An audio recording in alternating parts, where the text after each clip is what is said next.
Yeah, let's go. Hebrew Hak, love, truth, salam, peace, Huluthon, freedom, adil, and justice. Amin Talib, check me out, listen. Yo. Let the spirits guide me safely to my destination. Using respiration deep into my meditation. In times of desperation, I am using evocation. I said Lord and Master, creating the world that's ever changing. All the races created to force the separation. Discrimination, the basis is made on pigmentation. There's education for everyone in the population. Like my occupation, liberation of every nation. My obligations to stop and topple the operation of obliteration and subjugation of melanation. The sensation of putting truth in the syndication gives me inspiration. Motivation is vindication. Vocab is superb, emphatical. Enslaved mentally, thinking is unilateral. Resistant to the actual, brains are on a sabbatical. Third eye open, spirit traveling astral. And along the Mississippi River are also identical. So now, if you picture in your mind or whatever, you get a map of Mexico, because the map, how it kind of dips down, which you know is the Gulf of Mexico, all throughout there, all through like Florida, Texas, all them areas that touches the Gulf of Mexico, all these pyramids identical. That right there is showing that how we started, well, how the Olmecs, how they started in Mexico, how the culture spread. Because like I said, I always remember in school how they always talk about the Mayans, the Aztecs, the Incas, but where did these people come from? They just popped up out of nowhere? They leave out that key, the key, which is right now, we're gonna say is the Olmecs. Because without that key, if you don't understand the Olmecs, you're just gonna believe, like, okay, mine just popped out of nowhere, this is advanced civilization. But you know, that's not the truth, because we can't rely on those who oppress us to teach us how to stop being oppressed. That's right, Mo. Now with these pyramids, with them being identical, they are rectangle in shape and possible link between various African colonies which appeared in Mexico during the last 3,000 years. And the mound builders of the United States. Now right there, like I said, some of them was from 200 to 1500, but right there they saying, obviously 3,000 years we've been going back, we've been over here. In the north, mounds tended to be low and often made in the form of gigantic effigies of birds, reptiles, beasts, and men, while in the Midwestern part of the United States, the mounds were conical and geometrical. In the South, the mounds were made in the same as the Mexican style truncated, aka cut short. Like this, it was a flat plateau up top. But now we're gonna back up a little bit. Because now right here, how it said in the North, how they use giant effigies. And of course, these are the symbols of birds, reptiles, beasts, and men. Flashback to, I can't remember the name of the show. What's that? Ancient Aliens or something like that? It's called Ancient Aliens. I watched like maybe 2 of the episodes. Luckily, the first one, they was talking about the Mayan pyramids and all this and that stuff. Of course, you know, they try to say it was all aliens that came down and did this stuff. And I was like, I watched that one and another one. But now the thing is how they try to say it's aliens. Now, archaeological proof is like, no, it wasn't aliens. We was over here and we was doing this stuff. We was putting this stuff together. So it ain't nobody from out of space or nothing like that. And of course, again, and that's why even if in the Midwest, whatever, you see like large, oh, matter of fact, let me find it.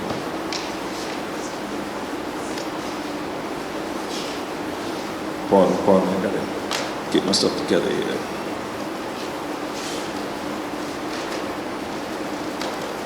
This is something I'm sure you've probably seen. Yeah, please. That didn't work.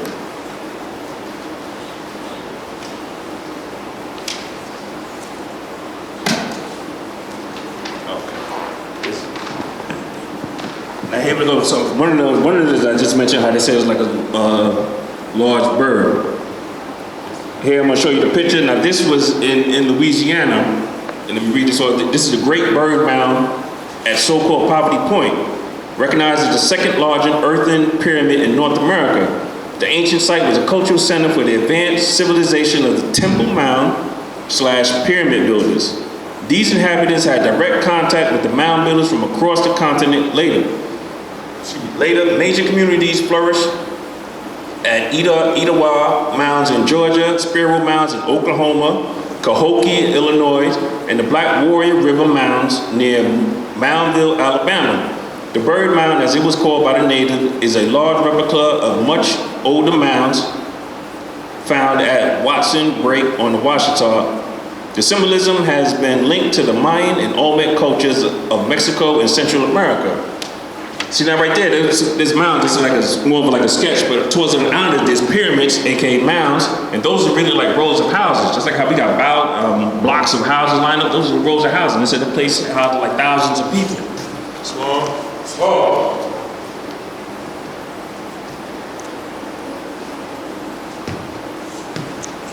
And of course now also this is in Louisiana, and of course now they labeled it as a historical site.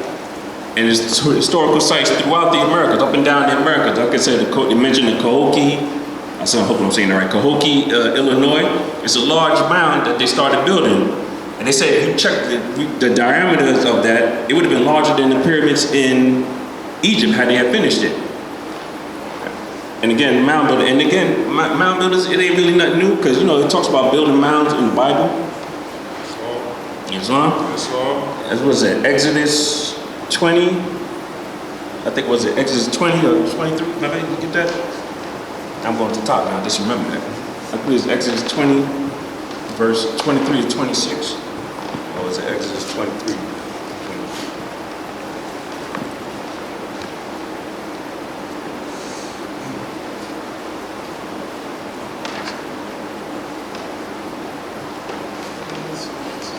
I'll give him a second while he look this up. I'm calling audibles over here, man. I'm going to the top here, man. That's how we do, man. You gotta be ready. What chapter is that? You said chapter 20. Oh, Yeah, 20. 23 to 26. That's it?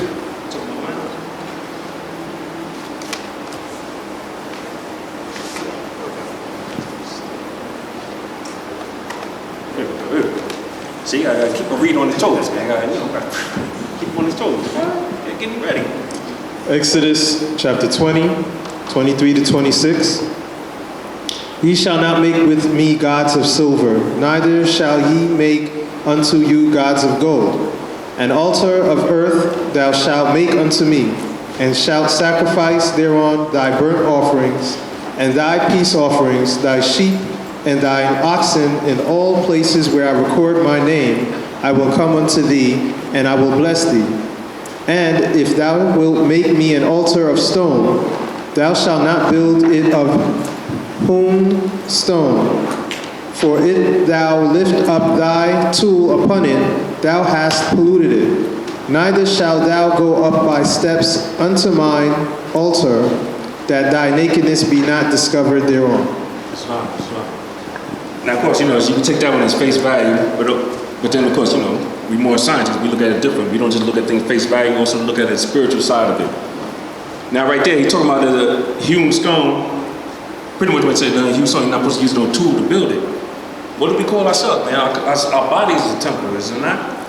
Isn't part of Modern Science temple is building a temple, physically getting out there, getting this temple together, but also mentally getting your temple together. But now, okay, that was some about the art. Let's go into a little bit of the artifacts. Now I'm gonna jump from back and forth from across the seas to over here so we can make the connections, showing how we've been here. And it's right in line with the prophet said in chapter 45, and we're gonna get into a little bit in 47. The Mandi in ancient times built round huts and cliff dwellings, and their identicals were found in the American Southwest. You gotta hold this mic again. Get some pictures. Let's get these all out.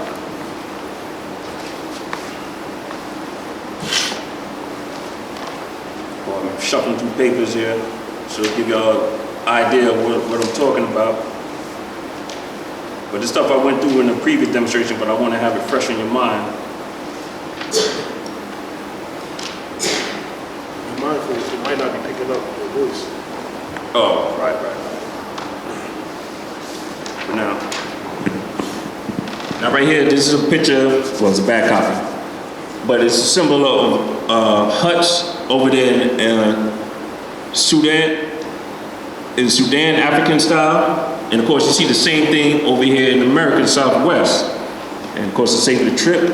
And also, they're going to show you the four corner dwellings here in the Southwest, how we look exactly like Western African cliff dwellings over there in Western Africa. So, yeah. Pretty much as archaeological proof they're showing, like, because now obviously it don't take no genius to figure out, like, how do these people have the same architectural skills and the same blueprint on this side of the waters as they did on that side? Just more proof showing that how we've been coming back and forth. And not only been coming over, we're bringing our technology with us. Islam? So now while he's going through and show that, let y'all get a second to look at that. Let me get myself organized here. We are the jour, that government is de facto. Stick to common law, the law that governs the natural. The circle 7 is ancient Moabite chosen lessons. Learn is my obsession, my spirit is the eternal essence. Knowledge presence can help you understand earth and heaven. Stars, moon, the planets in universal measure. Living forever, Allah in the flesh, I'm a nature. Aboriginal, protecting home like a catcher. The lack of values is denigrating society. The irony is we live the opposite of propriety. Noble Drew gave the format and got it all back. Not in all black, and no longer are we the doormats. Rappers out here, they got a mental deficit. I got a mental surplus, a metaphysic definite. Setting precedents, these aren't just flows, they're testaments I represent. It's evident in my lyrical measurement. Morris scientist, freedom fighter, fighting the Zionist. Science of the number 9, liberating the lioness.